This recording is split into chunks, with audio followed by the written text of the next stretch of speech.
Born into a world where my last name opened more doors than I wanted, you could say I had it all set up for me. My dad's the big boss of a company you've probably seen on the stock exchange screen more times than you've cursed your morning alarm. Yes, that kind of rich. But if you're expecting stories of a golden girl draped in designer clothes and sipping champagne for breakfast, you've got the wrong story.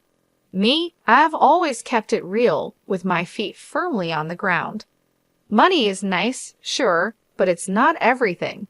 I chose a different path, one that led me to places money can't buy and experiences no gold card can fetch. Charity work, helping those in need, and living a life that's, well, ordinary. That's me, Laura. Not the fancy Laura, just Laura. So there I was, stuck in one of those typical evenings where my friend Amy decided we all needed to get out more. We ended up at this dive downtown, the kind where the beer is cheap and the lights are dim enough to hide your regrets. Amy was all hyped up, going on about some guy she met online. "You've got to meet him, Jess. He's totally your type," she kept saying. My type? Since when did she decide she knew my type? Anyway, we're there, and in walks this guy, not Amy's online prince, but another dude, Eric. He was there with some friends, looking as out of place as a cat at a dog show. He wasn't dressed to impress, just a simple t-shirt, jeans, and this easy smile that lit up the room. We got to talking, and it was easy, like really easy. He worked a manager job at a place I'd never heard of, nothing fancy, but he talked about it with this passion that was kind of infectious. "You really dig your job, huh?" I remember asking, sipping on my third beer. "Absolutely," Eric shot back, leaning in. "Every day is a challenge, but hey, I'm not here to bore you with work talk." "What about you?" Amy mentioned charity work. I shrugged, trying to downplay it. "Yes, a bit of this and that, just trying to do my part, you know." "That's cool, really cool," he said, and I could tell he meant it, not in a trying to impress you way, but genuinely. The night went on with our group mingling, but Eric and I stuck together, chatting about everything and nothing. It was refreshing talking to someone who wasn't trying to sell me on some investment or brag about their latest acquisition. As the night was winding down, Eric got this look in his eye like he was working up to something. "Hey, Laura, I know this is kind of forward, but would you want to grab dinner with me sometime? Just us?" I remember feeling a mix of surprise and excitement. "Sure," I said, trying to sound cool about it. "I'd like that." On the way home, Amy was all giggles and "I told you so." I just smiled, thinking about the evening. Eric was a breath of fresh air in my often too stale world. Little did I know how much things were about to change. It wasn't long before going out turned into hanging out at each other's places, which mostly meant my cozy apartment because Eric's roommates were a circus and a half. One evening, sprawled on the couch after devouring what might be the world's most average takeout pizza, Eric turned to me, his eyes serious, but his tone light. "Laura, how do you feel about making this a more permanent arrangement?" he asked, crumbs still clinging to the corner of his mouth. I raised an eyebrow. "You proposing we split a Netflix account or something more along the lines of a life together?" He chuckled, brushing off the crumbs. "Well, I was thinking more like a life together, but hey, we can start with Netflix." The simplicity of it, the straightforwardness, no grand gestures or dramatic backdrops, just us in our element. It felt right. Eric, if you're asking what I think you're asking, yes, 1,000 times yes. And just like that, with the aroma of cheap pizza as our witness, we decided to tie the knot. It was swift, sure, but when you know, you know. Telling our families was the next hurdle. My folks, well, they've always been about the "as long as you're happy" mantra, but this was putting it to the test. Dad with his business empire and Mom the socialite, they had visions of me settling down with someone more in our circle. I broke the news over dinner, the fancy kind where you're not sure which fork to use for the salad. "Mom, Dad, I'm getting married to Eric." I said the words quickly, almost tumbling out. Dad paused, his fork midair. "Eric, The manager guy? Well, that's quick. Mom simply smiled, but it was a bit tight. Dear, are you sure? This is rather sudden, isn't it? But I was firm. Yes, I'm sure. He's amazing, and we're really happy together. Their skepticism was clear, but so was their love. Well, if he makes you happy, darling. Mom conceded, and Dad nodded in agreement. Eric's parents were a whole different story. We went over to their place, a cozy little house that always seemed to smell like fresh cookies or something equally comforting. Kelly and Jason were as down to earth as they come, and they welcomed me like I had always been part of the family. Eric tells us you're setting a date. Jason asked, passing me a plate of those famous cookies. Yes, we're thinking sooner rather than later. A small ceremony, nothing fancy, I replied, trying to gauge their reaction. Oh, sweetheart, that's wonderful. We're just thrilled for you both. Kelly beamed. Their warmth was enveloping, a stark contrast to the cautious optimism of my own parents. It was clear right from the start that our worlds were different, but the common ground was the genuine happiness for me and Eric. When planning the wedding, we were on the same page. Keep it simple, keep it us. A small ceremony, close friends and family, and an open bar because, as Eric put it, if we're doing this, we're making sure everyone's having a good time. And that's how it went down. A swift engagement, not because we were rushing, but because everything just clicked into place. Amid the whirlwind, there were quiet moments, looks shared between us that said, we're doing the right thing. And we were. We really were. Living with Eric started off as everything I'd hoped for and more. We were like two peas in a pod, making our little corner of the world in that cozy, modern apartment I had rented. It was ours, filled with love, laughter, and a ton of take-out containers because, let's face it, neither of us were winning any awards in the kitchen.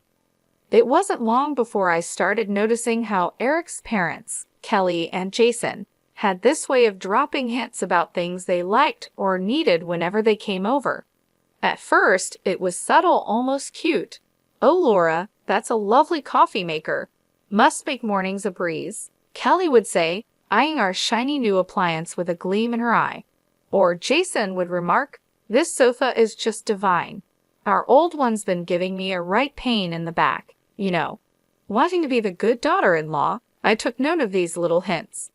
I'd surprise them with gifts here and there, a coffee maker for Kelly, a comfortable new sofa for their living room, and so on. Their initial reactions were always the same, a mix of surprise and a little bit of guilt. Oh, Laura, you shouldn't have. This is too much, Kelly would exclaim, her hands fluttering to her chest. But you know, humans are funny creatures. Give them an inch and they'll take a mile.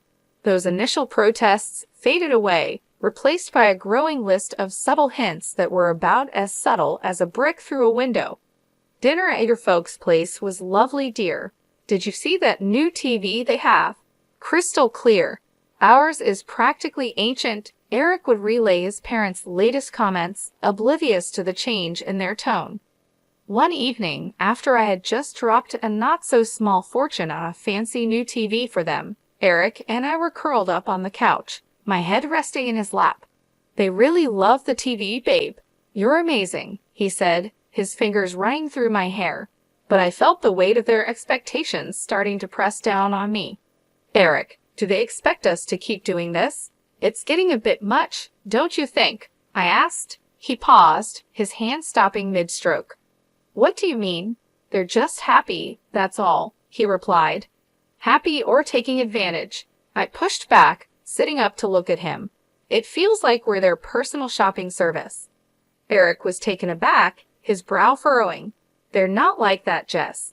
They're just not used to nice things, that's all. But where does it end, Eric? It's like they've got a taste for it now, and they're not looking back, I argued, frustration creeping into my voice. The conversation ended with an uneasy truce, but it was clear we were on different pages. Kelly and Jason's gratitude had morphed into entitlement, and it was putting a strain on me. I loved Eric, but I wasn't about to become a bottomless ATM for his parents. When my dad's company hit hard times, it felt like the rug was yanked out from under my feet. That cushy life, poof, gone. And with it, the whole dynamic of my relationship took a nosedive. The shift wasn't gradual. It was like flipping a switch from daylight to darkness. I had to break the news to Eric and his folks, and let me tell you, that was a conversation I'd been dreading. Listen, things are going to get tight. Dad's company's tanking and, well, we're in for a rough ride, I told them. I tried to keep my voice steady, but the tremor betrayed my nerves. Eric's reaction was a gut punch. You're kidding me, right? What do you mean things are going to get tight? You're telling me we can't live like we used to because of your dad's mess. His words were cold, and for a second, I wished the floor would swallow me whole. Kelly and Jason's faces were no better, their disappointment barely hidden. This is quite the situation you've put us in, Laura, Jason added, his tone full of reproach. Just like that, the warmth and camaraderie we once shared disappeared, replaced by a cold expectation that somehow I was to blame for my family's financial downturn. Moving in with them was supposed to be a temporary solution. Our once independent life was swapped for a guest room that felt more like a cell in the house of two people who now saw us as a nuisance. The atmosphere was charged with tension, every day a reminder that I'd somehow failed them. We're cutting back on everything because of this, Kelly would remind me, her voice sharp as she served dinner that was a far cry from the lavish meals we used to enjoy. And Jason always had a comment on saving costs. Make sure those lights are off. We're not running a charity here. But Eric was the hardest to bear. The man I married seemed to have vanished, replaced by someone who saw me as a letdown. Can't you do something? Talk to your dad? It's like you don't even care we're living like this. He'd snap, anger flaring over the smallest things. Our conversations, once easy and filled with future plans, were now minefields. Every word I said was a potential trigger for another outburst. I thought marrying you meant security, not this struggle, he'd throw at me during arguments, his words slicing through me. It was clear we weren't just dealing with financial stress. This was a test of our relationship, revealing true colors under pressure. I was stuck in the middle, battling the disillusionment from my husband and his parents while grappling with my own sense of failure. Kelly's birthday dinner was supposed to be a cozy family thing in an upscale restaurant, a break from the constant tension, but it turned into the showdown of a lifetime. I should have seen it coming with the way things had been going at their place. We're all sitting there, menu in hand, and I'm trying to keep the peace, just blended to the background. That plan got ruined the second orders started flying. Eric, with a grin that made my skin crawl, goes, "Let's get the steak and lobster for us," and then throws a look my way, 1 part smug, 2 parts cruel. Laura can do with the soup of the day. Got to save where we can, right? They all laugh like it's the best joke they've heard in ages. Kelly adds her 2 cents. Absolutely. Can't have Laura overspending now, can we? I felt a flush of heat, not from embarrassment, but pure fury. Really? Soup? What's this? Some kind of sick joke? I snapped back, my voice sharper than I intended. Oh, come on, Laura. It's just a bit of fun, Eric said, that smirk still plastered on his face. That's when I lost it. Fun? This is your idea of fun. When things are tough, you show how petty you really are? I can't believe I fell for your act, I exclaimed. You could hear a pin drop. The whole restaurant was watching now, the awkwardness off the charts. I didn't sit back down. Keep your fancy dishes and your pathetic jokes. I'm out, I said, standing up so fast my chair nearly toppled over, the noise echoing and turning more heads our way. Eric reached out, trying to play the peacemaker. Laura, don't. Let's not make this a scene. A scene? You think I care about making a scene after that stunt? This is about respect, something you clearly have none of, I said, yanking my arm free and heading for the exit. The weight of their stares was on my back, but stepping out into the night felt like breaking out of prison. My phone was blowing up, Eric, no doubt trying to do damage control. I ignored it, my mind made up. I drove back to their place, a storm of emotions brewing inside. How had things gone so sour? Eric and I were a team, or so I thought. But that dinner was a slap in the face, a wake-up call I couldn't ignore. Back at the house, I packed my bags in record time, each folded shirt a reminder of the life I was leaving behind. It wasn't just about leaving a place. It was about leaving a relationship that had shown its true colors. I turned off my phone, cutting off the barrage of messages. The silence was eerie but welcome. That night wasn't just the end of a disastrous dinner. It was the close of a chapter. I had no interest in revisiting after the disaster that was Kelly's birthday dinner. I found myself driving to my parents' house. The night was quiet, a stark contrast to the storm raging inside me. By the time I pulled up to their driveway, my decision was made. I needed sanctuary, but more than that, I needed advice, something only my dad could offer. Walking into the house, the familiarity of it all was both comforting and jarring. Mom was asleep, but Dad was up, sitting in his study surrounded by papers that seemed less important the moment I stepped in. "Laura, what are you doing here at this hour? Is everything okay?" he asked, standing up, concern etched on his face. I took a deep breath, and the events of the evening poured out of me in a flood. I told him about the dinner, about Eric and his parents, and how I felt like I'd been reduced to nothing but a source of income for them. Dad listened in silence, his expression hardening with every word. When I finished, he sighed, a sound that carried years of experience and a hint of sorrow. "Laura, I saw this coming. I just hoped I was wrong," he finally said, his voice steady but filled with empathy. "How could I have been so blind, Dad? I thought Eric and I were different," I said, feeling the weight of my naivety.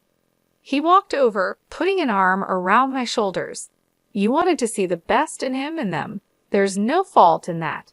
But people show their true colors in tough times. It's a hard lesson, but an important one." I nodded, the reality of his words sinking in. "But what do I do now? I can't go back there. You'll stay here for starters. As for the rest, we'll figure it out together," he assured me, his confidence a balm to my frayed nerves. Then he shared something that took me by surprise. "You know, the company situation isn't as dire as it seems. We're actually on the verge of a breakthrough." It was a strategic move, a way to weed out the opportunists. I stared at him, stunned. "So you mean to say we're not broke?" He chuckled, a sound that was part relief, part amusement. Far from it, but it was important to see who would stick around when the chips were down. Unfortunately, Eric and his family showed their true selves. The revelation was a lot to process. My anger towards Eric and his parents was now mixed with a sense of vindication. They had revealed their true motives and, in doing so, had freed me from a future of manipulation and deceit. "Dad, I don't know whether to be relieved or furious," I admitted. "Probably a bit of both," he said, giving me a reassuring squeeze. "But the important thing is you're free to make a better future for yourself." I admit it, the emotions battling inside me were both.